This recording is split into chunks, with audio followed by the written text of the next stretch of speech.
उबासियों वाली लड़की। ये कहानी है एक अतरंगी लड़की आन्वी की। हर किसी का कोई ना कोई शौक होता है, कोई ना कोई तकिया कलाम होता है और एक ना एक बुरी आदत भी होती है। ऐसी ही एक बुरी आदत थी आन्वी को। अच्छा, आन्वी को छोड़िए ना, पहले सुरेश जी की परेशानी को हल करते हैं, क्योंकि उसके पास एक बीवी थी जिससे एक बुरी आदत थी, एक बेटी थी जिसे उससे भी बुरी आदत थी। सुनिए ना मिनका जी, जरा इधर आइए, आपसे एक जरूरी बात करनी है। अभी आन्वी सोई हुई है तो बात भी हो जाएगी, वरना वो उठ गई तो हम सबको सुला देंगे। अच्छा, आप चाय पीजिए, मैं बस टॉयलेट जाकर अभी आती हूँ। अरे अभी मुझे चाय देने के पहले ही तो आप टॉयलेट होकर आई थी, अब फिर से? अरे तो क्या अब इन चीजों पर भी आप रोक लगाएंगे? ये तो भगवान की देन है, शरीर की प्रक्रिया है। वैसे भी गंदगी को अपने शरीर के अंदर रखना ही नहीं चाहिए। जैसे ही हाजत महसूस हो जाकर टॉक्सिन्स रिलीज कर लेनी चाहिए। ठीक है, जाओ जल्दी फ्रेश होकर आओ। सुरेश चाय की एक घूंट भरता है कि मोहतरमा उसके सामने पधार जाती है। जितनी जल्दी से जाती हैं आप, उससे भी ज्यादा जल्दी से वापस आ जाती हैं। खैर, पिछली रात एक बात बतानी रह गई थी आपको। रात को जब मैं दुकान से लौट रहा था तो विक्की ने मुझे रास्ते में रोका। सेक्टर 18 के एक ज्वेलरी शॉप वाले ने विक्की भाई से मुझसे बात करने को कहा। क्यों भाई, उनका खुद का मुंह नहीं था क्या? और आप साफ साफ कह दीजिए विक्की भैया से हमारे पास पैसे नहीं है। बताइए, बेटी की शादी के लिए एफडी करेंगे कि सोना खरीद कर बैठ जाएंगे? और यहाँ सोने के भाव तो आए दिन गिर रहे हैं। बाप रे बाप, कभी कभी मुझे विश्वास ही नहीं होता कि आप ही ने 2 बच्चों को जन्म देकर बड़ा किया है। ज्वेलरी वाले सीधा तो हमारे घर आकर आन्वी के रिश्ते की बात नहीं कर सकते थे, क्योंकि जान परिचय नहीं है। वो लोग विक्की को जानते हैं, इसीलिए उससे बात आगे बढ़ाने को कहा। अरे वाह वाह, ये तो बहुत अच्छी बात है। पर सेक्टर 18 में तो बहुत सारे सोने की दुकानें हैं। कौन सी दुकान है उनकी? सोना बोलकर कहीं आर्टिफिशियल ज्वेलरी का काम तो नहीं करते? अरे नहीं नहीं, इतनी समझ तो मुझे भी है। सोना चांदी ज्वेलर्स वाले जिनके यहाँ से तुम सोने के बिस्किट लेती हो, उनके यहाँ से रिश्ता आया है। उनके घर से रिश्ता आया है? अरे वो तो हमारी ही जात बिरादरी के हैं। ये तो बहुत अच्छा रिश्ता है जी। आज सुबह ही सपने में मुझे गाय माता दिखी थी। मुझे लगा ही था कुछ तो अच्छा होगा, और अब देखो ये न्यूज मिल गई। हे माँ, सब अच्छा हो। उम्र भी हो गई है आदमी की, और ऐसा भी नहीं है कि महीने 1.5 महीने में ही शादी हो जाएगी। 4-5 बार मिलेंगे, दोनों आपस में बातें करेंगे, फिर जाकर होगी शादी। 6-7 महीने तो इसी में निकल जाएंगे। अच्छे से तैयारी करने का वक्त भी मिल जाएगा हमें। ठीक है, फिर मैं बात आगे बढ़ाता हूँ, पर एक प्रॉब्लम है। अब क्या प्रॉब्लम है जी? तभी उबासियां लेती हुई आन्वी अपने कमरे से बाहर आती है। गुड मॉर्निंग मम्मा, गुड मॉर्निंग पापा। रात को 9 बजे ही तू सो गई थी बेटा, अभी जाकर 10 बजे उठ रही है। 13 घंटे सोने के बाद भी तुझे उबासी आ रही है। आ रही है, क्या करूं मम्मा? ये प्रॉब्लम है। देखो, मुझे अभी काम करना है, तुम कमरे में जाओ आन्वी, वरना तुम इसी तरह उबासियां लेती रहोगे तो मैं जरूर सो जाऊंगा। अब बताइए मेनका जी, अगर लड़के वालों के सामने इसी तरह आपकी सुपुत्री उबासियां लेती रहेगी तो वो क्या समझेंगे? शादी ब्याह के मामलों में अड़चन बड़ी चीजों का नहीं आता। आजकल तो सभी के पास रिलेशन होते ही हैं, इन चीजों पर कोई ध्यान भी नहीं देता। उल्टा ऐसी छोटी छोटी चीजें ही आफत बन जाती है। अब मेनका के सामने एक बड़ी प्रॉब्लम थी, उसकी बेटी की उबासी लेने की आदत। सुबह उठने के बाद रात में सोने तक आन्वी जो भी काम करती थी, सब कुछ उबासियां लेते हुए ही करती थी। मेनका और सुरेश ने उसे कई डॉक्टरों को भी दिखाया, पर उसके शरीर में कोई कमी नहीं निकली, ना ही ऐसा कि नींद की कमी से हो रहा था। फिर जाकर सभी को समझ में आया कि इन उबासियों के पीछे कोई कारण है ही, तो वो सिर्फ आन्वी की एक बुरी आदत है। अब लड़के वालों के सामने अगर आन्वी इसी तरह उबासियां लेती रहेगी तो इतना अच्छा रिश्ता भी टूट सकता था। इसीलिए इस प्रॉब्लम का सोल्यूशन ढूंढने मेनका अपनी माँ को फोन लगाती है। कुछ समझ में नहीं आ रहा, मैं क्या करूं माँ? अरे बेटा, इतनी बड़ी बात नहीं हो गई। किसका ही बच्चा बिना गुण के पैदा होता है? क्या लगता है तुझे? करण जिसका रिश्ता आया है, क्या उसमें कोई अब नहीं होगी? अरे बेटा, शादी ब्याह में इन चीजों को छुपाना ही पड़ता है। तुझे भी तो बार बार टॉयलेट जाने की आदत थी, छुपाई थी ना मैंने। फिर क्या, शादी के बाद अगर प्रॉब्लम सभी के सामने आ जाए तो कोई कुछ नहीं कर पाता। पर आनवी अपनी उबासियां कंट्रोल ही नहीं कर पाती मम्मी। अरे बेटा, तो क्यों कंट्रोल करवानी है उबासी? आज का जमाना भाग दौड़ वाला हो गया है, किसी के पास वक्त ही नहीं है। ऐसे में लड़की के घर वालों से मिलने का समय निकालना इतने बड़े सोने के व्यापारियों के लिए मुश्किल भरा हो सकता है। इसी बात का फायदा उठा और सामने से फोन करके उन्हें बोल कि इतनी मेहनत करने की जरूरत ही नहीं। दोनों परिवार वीडियो कॉल पर भी तो बातें कर सकते हैं। अब देख, तेरे घर से लड़के का घर नहीं तो भी 2-3 घंटे की दूरी पर है। ऊपर से दिल्ली की ट्रैफिक, 4-5 घंटे तो उनके ऐसे ही निकल जाएंगे। अरे हाँ मम्मी, आप बिल्कुल ठीक कह रही हैं। ऐसा करने से उन्हें लगेगा कि हमें उनके वक्त की कितनी कदर है। और नहीं तो क्या, लैपटॉप का वो स्क्रीन कितना बड़ा है, हर वक्त अपनी बेटी को उसके सामने रखना ही मत। जैसे ही उबासी आए कि मेरे को अपनी तरफ घुमा लेना। ठीक है मम्मी, मान गई। एक बार तो ऐसे काम चल जाएगा, लेकिन फिर आगे क्या? करण कैसा है कैसा नहीं कैसे पता चलेगा? उसके लिए तो मुझे आनवी को उससे मिलने भेजना ही पड़ेगा ना। अरे मिलने के लिए डिस्को पार्टी में भेज दे। डिस्को पार्टी नहीं होती जिसमें मुंह पर वो मास्क लगाते हैं, अभी उसके अंदर तेरी बेटी उबासियां लेगी तो भी किसे पता चलेगा। फिर कोशिश करना जब भी आनवी करण से बात करे रात को ही करे। अब रात को तो भाई नींद आ ही सकती है सबको, है? उबासियां लेना आम बात है। और दिन में वो करण से आराम से वो मैसेज खेल सकती है। फिर तो खुलेगा नहीं ना राज और नहीं होगा कोई नाराज। 80 की उम्र में माँ से इतना एडवांस आइडिया सुनकर मेनका के तो होश ही उड़ गए। सोचा था तजुर्बा मिलेगा, यहाँ तो टेक्नोलॉजी अपडेटेड चल रही है। ऐसे ही तेरी साथ साथ बहनों को विदा नहीं किया मैंने। मेनका बिल्कुल वैसा करती है जैसा उसकी माँ ने उसे बताया था। ये तो आपने मेरे मन की बात कह दी भाभी जी। मैं अभी इसी दुविधा में था कि 3-4 घंटे जाने में, 3-4 घंटे आने में, और फिर देखा देखी में भी ना करते हुए 2-3 घंटे तो लग ही जाते हैं। अगर पूरा दिन हम दोनों बाप बेटे बाहर रहेंगे तो दुकान कौन संभालेगा? ऊपर से अभी शादी का लगन है, इतनी देर हम दुकान छोड़ नहीं सकते। आपने तो हमारी दुविधा ही दूर कर दी। हम ऑनलाइन लड़की को देखने के लिए तैयार हैं। और डिजिटलाइजेशन का सही उपयोग करते हुए लैपटॉप स्क्रीन पर करण और आनवी एक दूसरे से रूबरू होते हैं और साथ ही दोनों परिवार भी। दोनों परिवारों को ये रिश्ता जम जाता है और बात आगे बढ़ जाती है। जैसा सुजोला ने आइडिया दिया था, बिल्कुल उसी आइडिया पर आनवी चलती रहती है। रात के 1 बजे आनवी करण से फोन पर बातें कर रही थी। और बताओ कैसा रहा आज का दिन? काम करके मैं आया हूँ और उबासियां मैडम जी ले रही हैं। नहीं बेबी, मैं मजाक कर रहा हूँ। तुम ये रात को जब उबासियां लेती हो ना तो कसम से मुझे भी नींद आने लगती है। थैंक यू, तुम्हारे आने से मुझे नींद आनी शुरू हो गई, वरना पहले रात को दुकान से लौटता था और सुबह तक वेब सीरीज देखता रहता था। कम वक्त नींद ही नहीं आती थी। बस अब जल्द से जल्द हमारी शादी हो जाए, तुमसे अब दूर नहीं रहा जा रहा जन्म। बिल्कुल बिल्कुल बिल्कुल। बेचारी को क्या पता कि जो उबासिया भी इसकी सोने में मदद कर रही है, शादी के बाद वही उबासिया इसकी नींद हराम करेगी। और फाइनली वो दिन आ ही जाता है जिसका इंतजार मेनका और सुरेश को बरसों से था, उनकी बेटी की शादी। फेरों पर बैठी आनवी लगातार उबासियों पर उबासियां लिए जा रही थी। और कितनी देर पंडित जी, अब कल करवाएंगे कि फिर? मोरा तो शुरू होने में अभी 5 मिनट बाकी है बेटा, कहीं सो मत जाना। क्या बात है समधन जी, बहू की नींद पूरी नहीं हुई थी क्या? जब से मंडप पर बैठी है तब से उबासी ले रही है। अरे समधन जी, अब वक्त भी तो देखिए। हमारी बेटी तो रात के 9 बजे ही सो जाती है और यहाँ 11 बज गए। आजकल के बच्चों को होगी आदत रात भर जागने की, हमारी बेटी को नहीं है, इसलिए बेचारी को नींद घिर रही है और कोई बात नहीं है।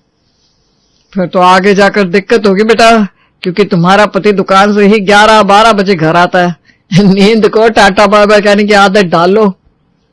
और उबासियों के साथ फाइनली फेरे पूरे हो जाते हैं। आनवी आ जाती है अपने ससुराल। बचपन से मेरा सपना था शादी करने का, जो फाइनली आज पूरा हो गया। कितनी खुश हूं मैं। खुश तो नहीं दिख रही बहू, फिलहाल तो तू नींद में दिख रही है। जा जाकर सो जा, वरना तेरी उबासियों के चक्कर में हम सभी उबासी लेते हुए यहीं सो जाएंगे। बताओ भाभी, अभी तो आप आई हो और अभी ही सोने चली जाओगी? मैंने तो सोचा था कि हम गेम्स खेलेंगे, क्या क्या करेंगे। तो करते ना दीदी, मैंने कब मना किया। और किसी का आगे मुझे नींद आ रही है। हाँ, चलो मोहतरमा, सोने चलो। आप अपने ससुराल में है, इसका मतलब ये नहीं कि अपनी नींद भी छुपाओगी, जो कि टपक टपक कर बाहर आना चाह रही है। और उबासियां लेती हुई आन्वी कमरे में चली जाती है। अगली सुबह मुंह दिखाए की रस्म के लिए तैयार होकर आन्वी उबासियां लेती हुई बाहर आती है। नमस्ते मम्मी जी। पाए लागू पापा जी। लगता है नींद पूरी नहीं हुई बहू तुम्हारी। नींद आ रही है तो कुछ देर और सो लेती है। इसी तरह उबासियां लेती रहोगी क्या? देखो तुम्हारे चक्कर में मुझे भी उबासी आने लगा। अब मायके वाली नींद यहाँ कहाँ ले सकती हूँ पापा जी? वहां तो 9-10 बजे उठती थी मैं, और यहाँ 10 बजे से ही मुंह दिखाए की रस्म के लिए मोहल्ले की आंटी आनी शुरू हो जाएंगी। अब उनके सामने सोकर बेटी की इज्जत पर बात तो नहीं आने दे सकती था मैं। और 10 मिनट बाद ही मोहल्ले की औरतें एक एक कर ममता की बहू की मुंह दिखाए के लिए आने लगती हैं।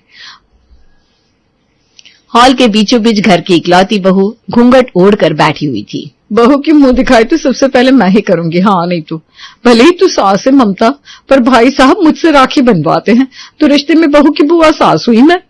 ये कहती हुई सुषमा सीधा आन्वी के करीब जाकर उसके घूंघट के अंदर ताका झाकी करने लगती है और अपनी आदत से मजबूर आन्वी सुषमा के मुंह पर ही उबासियां मार देती है। हाय भैया, ये क्या बदतमीजी है बहू? इस तरह कोई बड़ों के मुंह पर उबासी लेता है क्या? ये बहू लेकर आई है तू ममता, मेरे मुंह पर उबासियां मार रही है ये। अब उबासियों पर किसका कंट्रोल है दीदी, गलती से आ गई होगी। तुम सब क्या इंतजार कर रही हो? एक एक करके मुंह दिखाई करती जाओ ना। जैसे ही मोहल्ले की दूसरी औरत मुंह दिखाई के लिए आन्वी का घूंघट उठाती है, फिर से वही होता है। हाय हाय, बहू ने तो प्याज खा रखा है। अपने मुंह की बात सुंघाने के लिए बुलाया था क्या बहू ने? ऐसी मुंह दिखाई मुझे नहीं करनी। मंगलवार के दिन प्याज सुंघाती है, मैं तो चाह रही हूँ भाई यहाँ से। ममता के घर आए सारे मेहमान वापस लौट जाते हैं। उस वक्त तो किसी तरह बात संभल जाती है, पर कब तक। मुंह दिखाई की रस्म के बाद रसोई पूजन करने के लिए आन्वी रसोई में जाती है। आज पहली बार सभी मेरे हाथों का बना खाना खाएंगी। कुछ मिठाई बना लेती हूँ। उबासी लेती आन्वी कभी अपने मुंह के पास चुटकियां बजा रही थी, कभी खीर के उफान को संभाल रही थी, कभी सामने वाली खिड़की से प्रेमा कहती है, लगता है रसोई में आती ही तो रसोई से ऊब गई है बहू, जो उबासी पर उबासी मार रही है। खीर बनाकर आन्वी बाहर सभी के लिए लेकर आती है। बाहर आन्वी के ससुराल वालों के साथ साथ प्रमोद का दोस्त भी बैठा हुआ था। ये ले जो मंगल भाई साहब, आ गए मेरे बहू। बहुत जरा खीर परोसना अंकल जी को। आन्वी खीर की कटोरी मंगल की ओर बढ़ाती है।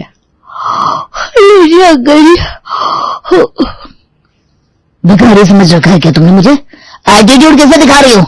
तुम्हारे साथ में हीरे का जो काम करने वाला था ना प्रमोद, वो कैंसिल करता हूँ। मुझे तुम्हारे साथ कोई काम नहीं करना। अरे भाई साहब, ऐसा मत कहिए। ये सब क्या है बहू? सुबह 9 बजे उठी थी तुम, अभी 3 बज रहे, अभी तक तुम्हारी नींद नहीं खुली? खुली हुई तो है पापा जी, काम कर रही हूँ मैं। अपने ससुराल के पहले ही दिन आदमी ने बवाल मचा दिया था। वहां मेहमान नाराज हो गए थे, यहाँ ससुर जी के हाथों से काम निकल गया था। अब हर रोज किसी से बात करनी हो या कोई काम, अपनी आदत से लाचार आदमी भी उबासियों के साथ ही करती। एक रोज, ठीक है निधि, तो घर का ध्यान रखना बेटा, मैं कीर्तन में जा रही हूँ। ठीक से जाइएगा मम्मी जी, और पहुंचते ही मुझे कॉल कीजिएगा, और कोई जरूरत भी मिस कॉल दीजिएगा, मैं वहां पहुंच जाऊंगी। कोई जरूरत नहीं वहां पहुंचने की। पता चला कीर्तन में तूने उबासी ले ली, सब क्या सोचेंगे कि भक्ति भावना ही नहीं है इस लड़की में। क्या क्या सपने सजाए थे मैंने कि एक बार करण की पत्नी आ जाए, फिर हम दोनों सास बहू एक साथ कीर्तन का आनंद लेंगे। पर यहाँ तो तेरी उबासी नहीं छूटती। कोई शुभ काम बताया नहीं कि तू उबासी मारती थी। आन्वी के ससुराल में सभी चिड़े चिड़े से रहने लगे थे। पर निधि को इन बातों से कोई मतलब नहीं था, क्योंकि वो तो अपने बॉयफ्रेंड से फोन पर बात करके अपना मूड ठीक कर लेती थी। यहाँ ममता जैसे ही घर से बाहर निकलती है, वहां निधि अपनी भाभी से कहती है, भाभी प्लीज छोले भटूरे बना दो ना, राज को बड़े पसंद है। अभी घर पर कोई नहीं है, इसी बहाने मैं राज से मिल भी लूंगी और आपको भी मिलवा दूंगी। हाँ हाँ क्यों नहीं दीदी, मैं बना देती हूँ।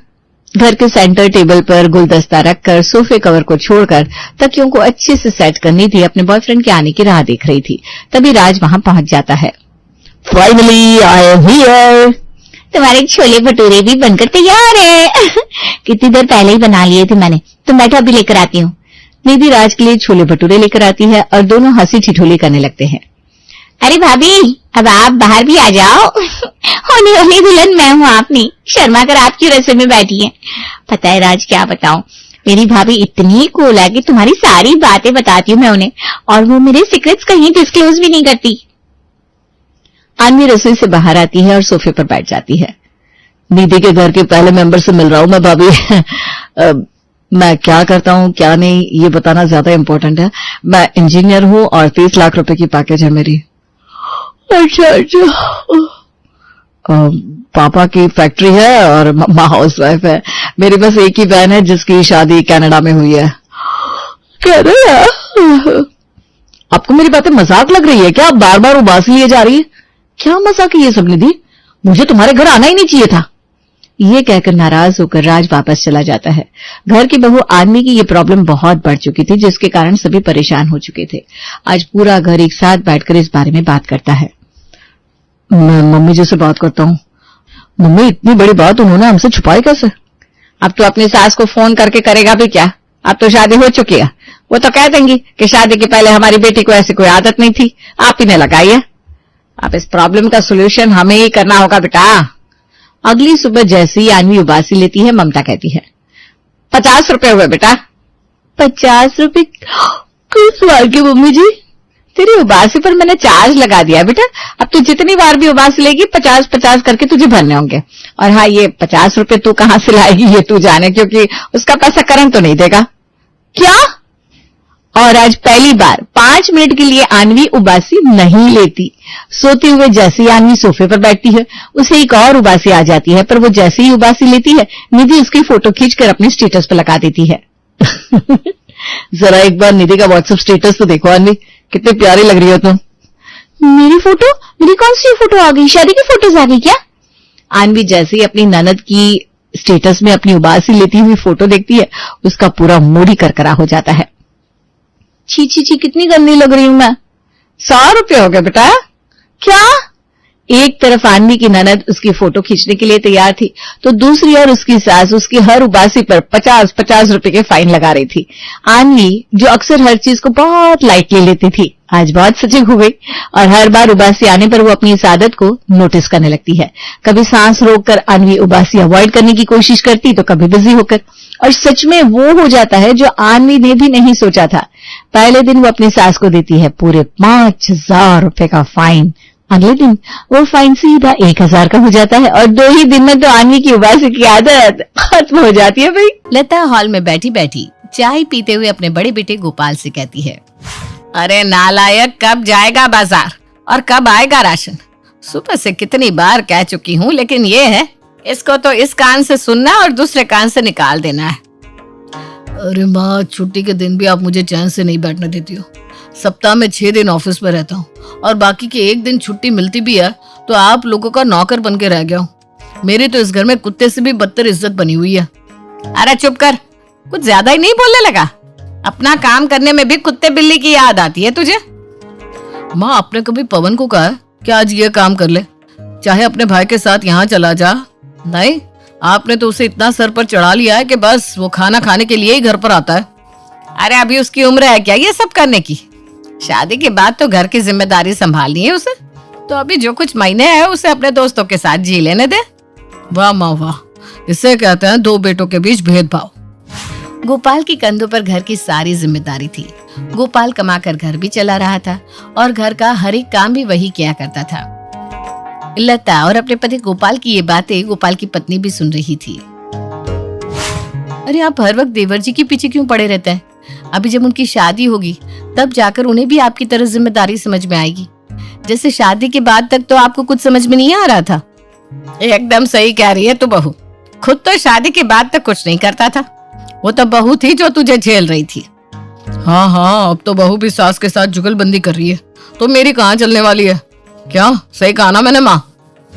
लता, पूजा और गोपाल आपस में बात कर रहे थे, तभी पवन आता है। माँ जल्दी से ठंडा पानी दे दो, बहुत तेज प्यास लगी है। भाभी पानी तो पिला दो। अरे भगवान, नवाबजादे को जरा पानी दो, चाय कॉफी बना दो। अब क्या हो गया? मेरे आते ही भैया को मैं इतना बुरा क्यों लगने लगता हूँ? अरे मेरा लाडला, बहू पानी ला दे मेरे लाडले के लिए। कहाँ था बेटा आज पूरे दिन? भूख नहीं लगती क्या तुझे? दोस्तों के साथ खा लिया था। वैसे खाने में क्या बना है? तेरी फरमाइश का बन जाएगा, एक बार तू बोल तो सही कि ये बनाना है। कुछ भी बना दो माँ, अगर पनीर है तो वही बना लो। गोपाल को हमेशा ही अपनी माँ को जितना सुनाने को मिला करता था, उतना ही पवन को अपनी माँ से प्यार मिलता, बावजूद इसके कि वो कोई भी काम धंधा नहीं करता था, जिसका गोपाल को बहुत बुरा लगता था। लेकिन वो अपने घर की जिम्मेदारियों को अच्छे से समझता था। वहीं दूसरी तरफ गोपाल की पत्नी पूजा अपनी सास की जी हजूरी किया करती, जिससे लता भी खुश होकर अपनी बहू को कुछ न कुछ दे दिया करती। ऐसे ही समय बीत रहा था और लता भी अपने बेटे पवन के लिए लगातार लड़कियां देख रही थी। एक रोज लता को उसकी बड़ी बहन फोन करती है और पवन के लिए लड़की बताती है। कल ही पवन के लिए लड़की देखने जाएंगे। दीदी कह रही थी कि लड़की अच्छे घराने की है, लड़की का बाप मसालों का व्यापारी है। क्या बात है, फिर तो आपके लाडले को दहेज भी भर भर के मिलेगा। लेकिन अगर लड़की वालों ने पूछ लिया कि आपका नालायक कमाता क्या है, तो आप क्या कहेंगे? पूरा दिन घूमता फिरता है और भूख लगने पर मुफ्त की रोटियां तोड़ता है। अजी आप बिना देवर जी के पीछे हाथ धोकर पड़े रहते, क्यों आप इन्हें बिना बात सुनाते रहते? माँ जी से इतनी गाली खाने के बाद भी आपको अकल नहीं आ रही है? अब अगले ही दिन पवन के साथ गोपाल, लता और पूजा सभी लड़की देखने जाते हैं। लड़की का घर इतना बड़ा था कि उसे देखकर लता की तो आंखों में चमक आ गई थी। पूजा अपनी सास से कहती है, माँ जी क्या घर है, इतनी बड़ी हवेली तो मैं पहली बार देख रही हूँ। नौकर चाकर, लेकिन ये क्या हमारा रिश्ता मानेंगे भी?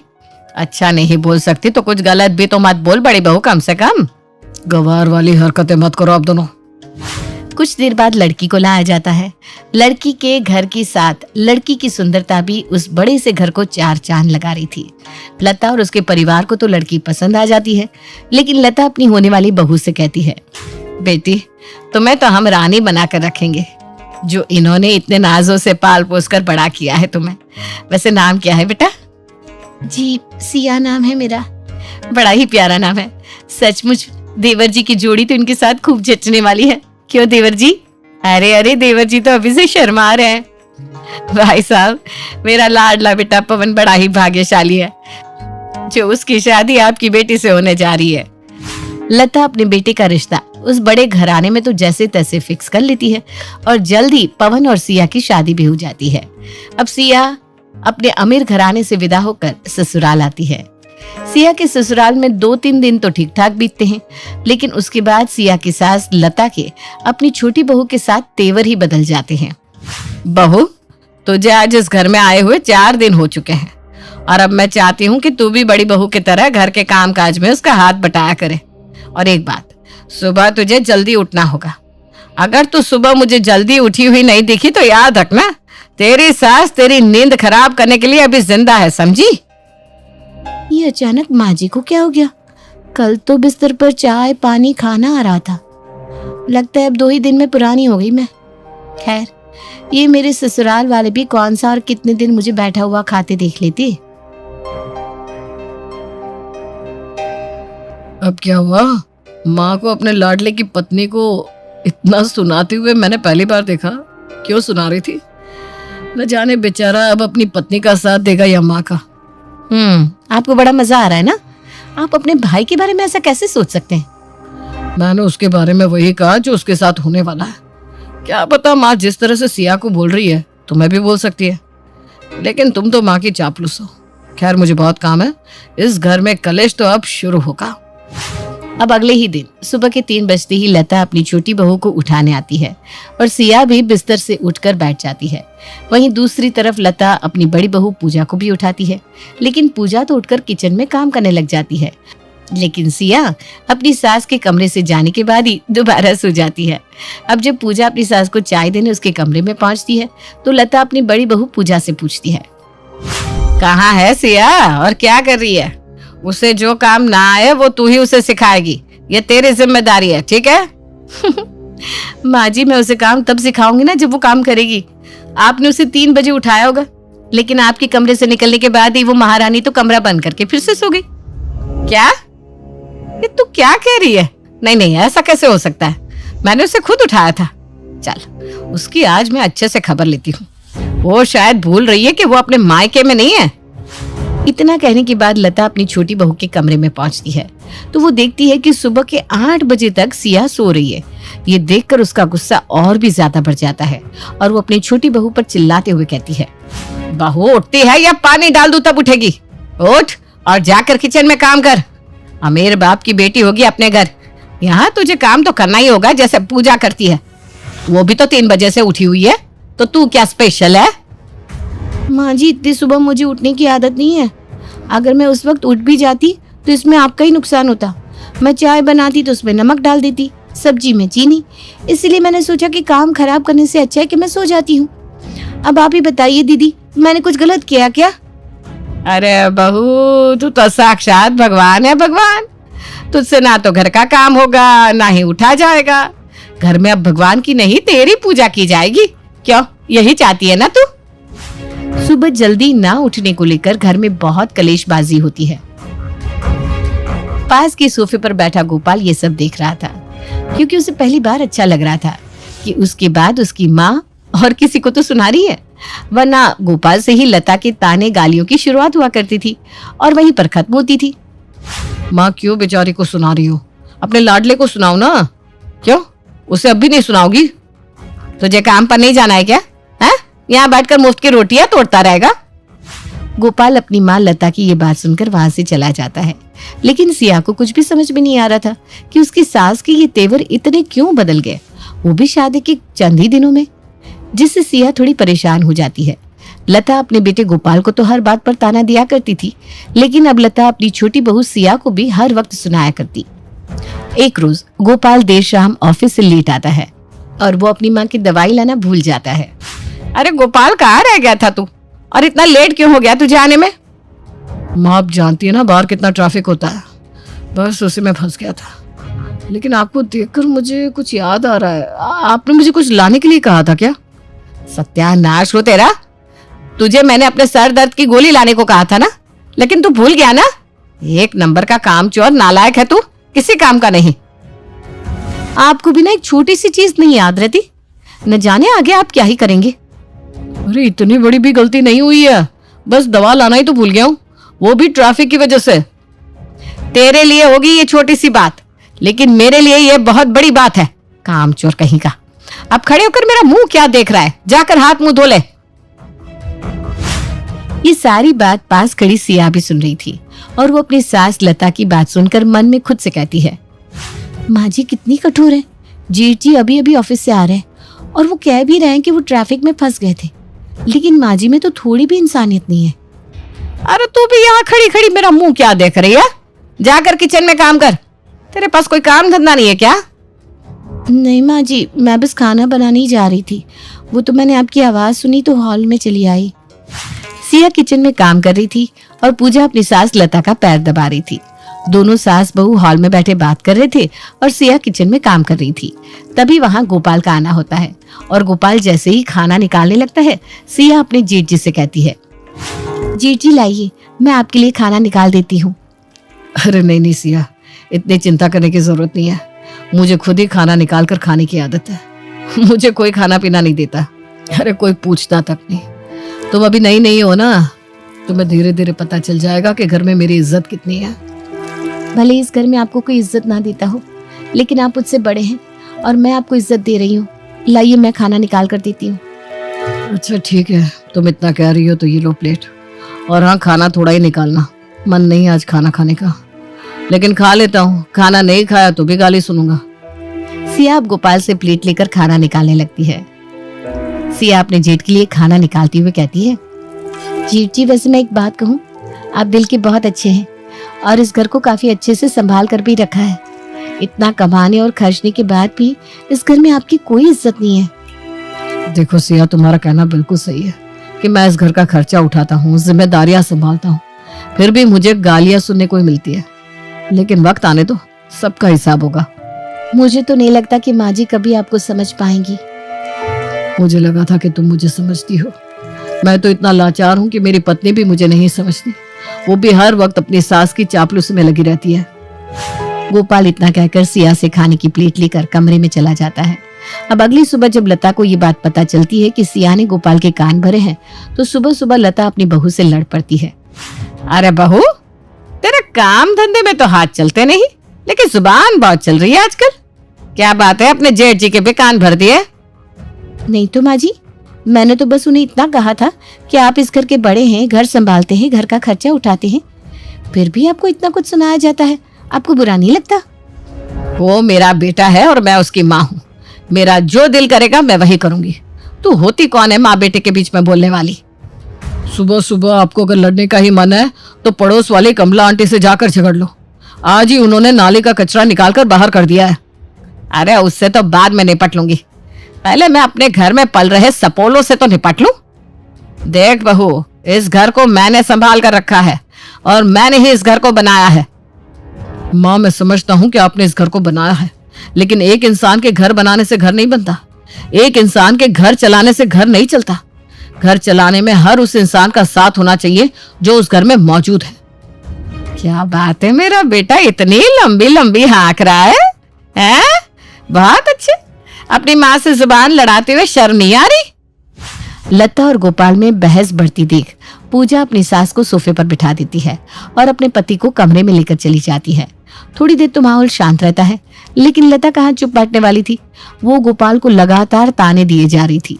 गोपाल भी अपने कमरे में बैठा अपनी माँ की बात चुपचाप सुन रहा था। पाल पोस कर इतना बड़ा कर दिया और आज ये लोग मुझसे जुबान लड़ा रहे हैं। अरे तेरी माँ हूं मैं और तू मेरा बेटा, लेकिन तुम लोग तो मेरे ही माँ बाप बन गए।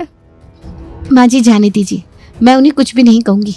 अभी आप चुप हो जाइए, वरना आपकी तबीयत खराब हो जाएगी। यह सब आग तेरी लगाई हुई है। तू ही है आग लगाने वाली घर में।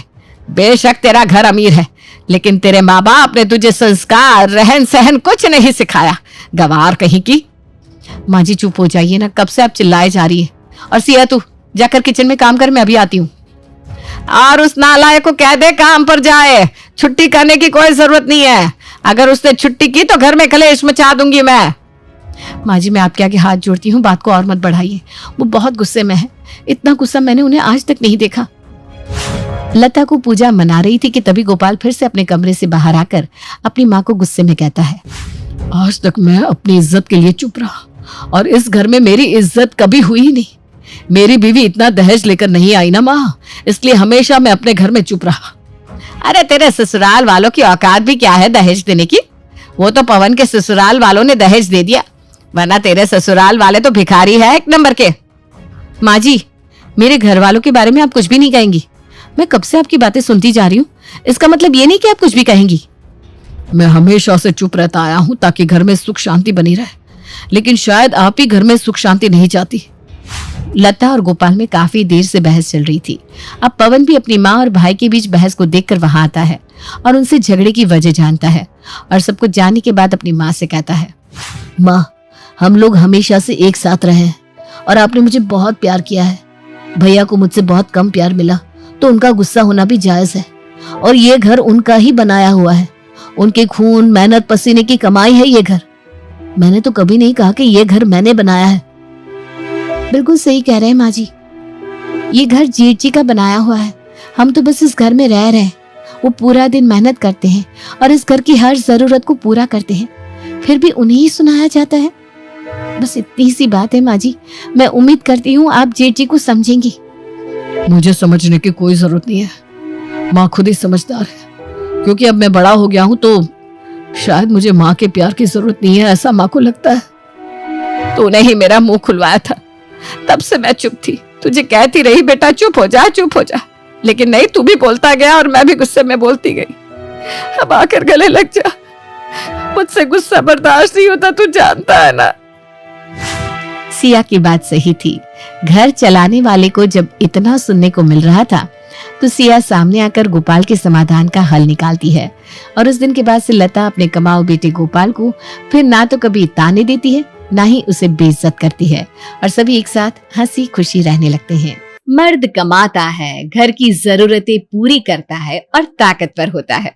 तो एक बार हमारी कहानी की हीरोइन शशि से मिल ले। अरे बांधो इसको उस शराबी के गले और अपना पीछा छुड़ाओ। कैसी बात कर रही हो? मेरी एक ही तो बेटी है। नहीं नहीं, मैं किसी पढ़े लिखे समझदार से ही इसकी शादी कराऊंगा। अच्छा, तो पैसे कहाँ से आएंगे? अरे ये लोग एक पैसा नहीं मांग रहे, पैसे वाले लोग हैं। बस लड़के में एक ही कमी है कि वो कमाता नहीं है, बाकी सब ठीक है। पिता के ना चाहते हुए भी प्यारी सी शशि की शादी रमेश के साथ हो जाती है। शादी के बाद कैसी सी है, मुंह में दाने, ऊपर से छोटी सी हाइट। हमारा भाई तो राजकुमार है, राजकुमार। मेरी बेटी है शशि बहू, कोई इसे कुछ नहीं कहेगा। वैसे भी तेरे भाई से ये बिन माँ की बेटी ने शादी कर ली, यही बहुत है। बेटा शशि, यह सब ऐसी ही है, तू ना बुरा मत मानना इन लोगों की बात का। शशि की सास भी बहुत अच्छी थी। शशि, जा तो खाना बना ले, बाकी का ऊपर का सारा काम मैं कर दूंगी। शशि, जिसने अपने मायके में सौतेली माँ के साथ रहकर सारा काम धाम करना सीखा, ससुराल में सिर्फ खाना बनाना है ये सुनकर राहत की सांस लेती है कि तभी शशि, तुम्हारे पिता ने मिलने के लिए बुलाया है, शाम को तैयार रहना। शशि खुश हो जाती है कि अब उसे प्यार करने वाले लोग हैं। पति मानता है, पिता जैसे ससुर जी हैं। वो शाम को तैयार हो जाती है, लेकिन फिर आधे रास्ते के बाद, अरे 2 मिनट रुको, मैं अभी आ रहा हूं, तुम कहीं जाना मत, मैं बस यूं गया यूं आया। शशि, जो कभी घर से बाहर अकेले नहीं निकलती थी, पति के विश्वास पर रास्ते में खड़ी हो जाती है, लेकिन काफी समय से पति वापस नहीं आता। शशि रोने लगती है, तभी सड़क पर खड़ी लड़की को रोता देख भीड़ लग जाती है। अरे क्या हो गया बहन, रो क्यों रही हो? सब ठीक है ना? लग रहा है कि रास्ता भूल गई है। कहाँ रहती हो? हम छोड़ाते हैं, कहाँ जाना है? शशि उस अनजान आदमी को देखकर डर जाती है और चुप हो जाती है कि उसे दूर से पति आता दिखता है जो शराब के नशे में धुत होता है। अरे ये भीड़ यहाँ क्या कर रही है? हाँ? तुम्हारे आसपास ये भीड़ कैसे लग गई? तुम्हारी बीवी है ये तो पिया हुआ लग रहा है। अरे इतनी सीधी से बीबी को यूं रास्ते में छोड़कर दारू पीने चला गया था क्या? सभी पति को बुरा भला बोल रहे होते हैं कि अचानक शांत सी रहने वाली शशि दहाड़ने लगती है। पति है वो मेरे, कोई उन्हें कुछ नहीं बोलेगा। और हाँ, मैंने किसी से मदद नहीं मांगी थी, निकलो यहां से। पति देखता रह जाता है कि शांत सी रहने वाली शशि अचानक गरज रही है। सभी चले जाते हैं। अब मैं मायके नहीं जाऊंगी, आप घर चले। लेकिन शशि देखती है कि पति नशे में है, तो वो उससे कार की चाबी भी लेकर खुद कार चलाकर घर ले आती है। हाय रे, तेरी सौतेली माँ ने बड़ी जल्दी भगा दिया, खाना भी नहीं दिया क्या? और पहली बार गई थी खाली हाथ, बेटा एक डिब्बा मिठाई का ही दे देती। शशि सास को सारी बात बताती है। ये तो बहुत ही गलत किया बेटा तूने, ये ठीक नहीं है, ऐसा नहीं करना चाहिए था। पहली बार ससुराल जा रहा था, कम से कम दारू तो ना पीता। लेकिन बेटा कहाँ सुन रहा था, उसे ना तो दिन का होश था न रात का। वो कमरे में जाकर सो जाता है। पति के इस हाल से शशि काफी परेशान रहती है। माना ससुर के पास काफी पैसा होता है, लेकिन पति की कमाई उसने देखी नहीं होती। फिर एक रोज सास जोर जोर से रो रही होती है। अरे सासू माँ, क्या हो गया? सब ठीक है ना? नहीं बेटा शशि, मैं क्या बोलूं, क्या हो गया मेरे साथ, मुझे तो बताने में भी शर्म आ रही है। शशि कुछ समझ पाती कि तभी वहां ससुर जी आ जाते हैं। वो जोर जोर से चिल्ला रहे होते हैं। जितने लोग हैं घर में सब आ जाओ, मैं सबसे बात करना चाहता हूँ। कहाँ हो सब? घर में ननदे और शशि का पति थे, वो आ जाते हैं। देखते हैं कि पास खड़ी उनकी माँ जोर जोर से रो रही थी। क्या हुआ पापा, कुछ तो बता दे। देखो, मैं तुम लोगों के लिए नई सास लेकर आ रहा हूं। कैसी बात कर रहे हो पापा? माँ कहाँ जाएंगी? और मैं नहीं जानता कहाँ जाएंगी, मैं अभी इसे तलाक दे रहा हूं। और हाँ, तुम लोग मेरे साथ रह सकते हो, लेकिन ये औरत नहीं। अब इस उम्र में मैं कहाँ जाऊंगी? मेरा तो कोई मायका भी नहीं है। जहां जाना है जाओ, मुझे कोई लेना देना नहीं है, बता रहा हूं। और हाँ, जिसे मेरे साथ नहीं रहना वो माँ के साथ घर के बाहर निकल जाए। नाना पापा, मैं कहाँ इनके साथ रास्तों की ठोकरें खाऊंगी? वैसे भी गरीब की तो शादी भी नहीं हो पाती, मैं आप ही के साथ रहूंगी। मैं भले शराबी हूं, लेकिन मैं माँ के साथ रहूंगा। कैसी बात कर रहा है? तेरे तो बस की खुद को संभालना नहीं है, तू कैसे माँ को संभालेगा? वैसे भी शशि की जिम्मेदारी है तेरे ऊपर। पिताजी, इस उम्र में माँ को छोड़कर आप ठीक नहीं कर रहे हैं। मैं किसी की जिम्मेदारी नहीं हूँ पिताजी, मैं भी इनके फैसले में इनके साथ हूँ। हम आपके और नई सास के साथ नहीं रहेंगे। शशि सास को लेकर पति के साथ रास्ते पर आ जाती है। मेरे पास कुछ पैसे हैं, ऐसा करते हैं हम एक घर ले लेते हैं। हाँ, मेरे दोस्त का घर है, वो किराए पर चढ़ाना चाहता है। ठीक है, हम वही घर ले लेते हैं। सभी एक घर किराए पर लेकर घर में रहना शुरू कर देते हैं। लेकिन 2 दिन बाद लग रहा है मुझे चक्कर आ रहे हैं, सब काला काला दिख रहा है। मेरे पास तो माँ जी को डॉक्टर के पास ले जाने के भी पैसे नहीं है, मैं क्या करूं? पिताजी से मांग कर लाती हूँ। शशि पैसे लेने के लिए ससुर के पास जाती है, जहां उसे मिल जाती है नई सास। अच्छा, तो ये शशि है? बड़ी पागल निकली तुम। ससुर तुम्हारे बोल रहे थे, अरे यहाँ ऐशो आराम से रहती, उसके बजाय सास का साथ दिया। अरे पागल सास का कौन साथ देता है? यहाँ रहती तो ऐश करती ऐश। ना मैं आपसे मिलने आई हूँ और ना ही आपसे बात करने। मैं आपके किसी सवाल का जवाब देना भी सही नहीं समझती हूँ। मुझे ससुर जी से मिलना है बस। हाँ शशि बेटा, क्या हो गया? तुम कैसे आई? फैसला बदल लिया क्या? पिताजी, माँ जी की तबीयत ठीक नहीं है। हम लोगों के पास पैसे नहीं है कि हम उनका इलाज करा सके। और आप ये मत भूलिए कि वो आपकी बीवी है। हाय हाय, वो बीवी है तो मैं कौन हूँ? मैं क्या काम वाली हूँ? और हाँ, भिखारी की तरफ पैसे मांगने आ जाती हूँ, निकलो यहाँ से। नई सास शशि को धक्के मारकर घर से निकाल देती है। शशि रास्ते में खड़ी सोचती है कि वो क्या करे, कहां से पैसे लाए। तभी एक बच्चा आकर शशि के गले लग जाता है। अरे, ये तो आपके ऐसे गले लग रहा है जैसे कि आपको जानता है। पता नहीं मेरे साथ ये क्या है, हर बच्चा खींचा आता है। वो क्या है ना, मुझे बच्चों से बहुत प्यार है। मैं हर बच्चे को अपना बच्चा समझने लगती हूँ। शायद माँ का प्यार जो मुझे नहीं मिला, मैं सबको देना चाहती हूँ। शशि की बात सुनकर औरत का मुंह खिल जाता है। क्या करती हो? जी कुछ नहीं, लेकिन काम की तलाश है। ये बोलकर शशि उस औरत को अपनी सारी कहानी बताती है। लो, तुम्हारी परेशानी का हल भी मिल गया। मेरे 2 बच्चे हैं, उनके लिए मैं कोई डे केयर देख रही हूँ। अब तो तुम ही इन दोनों को संभाल लो, मैं तो नौकरी करती हूँ। बस अब क्या था, 2 से 4 और फिर खूब सारे बच्चे शशि के घर में आने लगे थे। अब तो शशि के घर खूब रौनक लगी रहती। सास और पति के साथ वो घर चला रही थी कि एक दिन, शशि कितना काम करती है, थोड़ा आराम भी कर ले। शशि, पैसे देना, दारू के लिए पैसे नहीं है। नहीं, मेरे पास पैसे नहीं है। और दारू के लिए क्या, घर पर राशन के लिए भी पैसे नहीं है। अरे तू भी कोई काम क्यों नहीं कर लेता? बेचारी अकेले घर चला रही है। शशि, तू मेरे लिए क्यों इतनी तकलीफें झेलती हैं? ये काम तो मेरे बेटे का है। बेटी का भी तो होता है माँ जी। आपने हमेशा मुझे बेटी की तरह रखा है, तो आज क्यों? तुम दोनों का ड्रामा हो गया है तो पैसे दे दो मुझे। बोला ना नहीं है पैसे, कुछ नहीं है मेरे पास। तभी एक औरत आती है। शशि, ओ शशि, ये ले पैसे महीने के। मेरे बच्चे पर न जाने तूने क्या जादू डाला है। कहता है शशि मैम के पास ही रहना है। बच्चा आपका है ही इतना प्यारा। अभी दोनों बात कर रहे होते हैं कि पति औरत के हाथ से पैसे ले लेता है।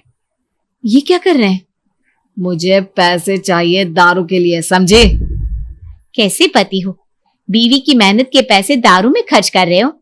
अरे इतना अच्छा परिवार है, अरे मेहनत करके सब ठीक क्यों नहीं करते? मेरे पति तो मुझे कोई काम करने नहीं देते, कहते हैं तुम मेरी बीवी हो, मेरे पैसे भी नहीं लेते। लानत है शशि तेरे पति पर। ये बोलकर वो औरत चली जाती है और शशि रोने लगती है। पति को गलती का एहसास होता है और वो उससे माफी मांगता है। मुझे माफ कर दो शशि, मेरे लिए तुमने इतने दुख झेले, अब और नहीं। ये लो पैसे, अब मैं भी कमाऊंगा और तुम्हें और माँ को एक अच्छी जिंदगी दूंगा।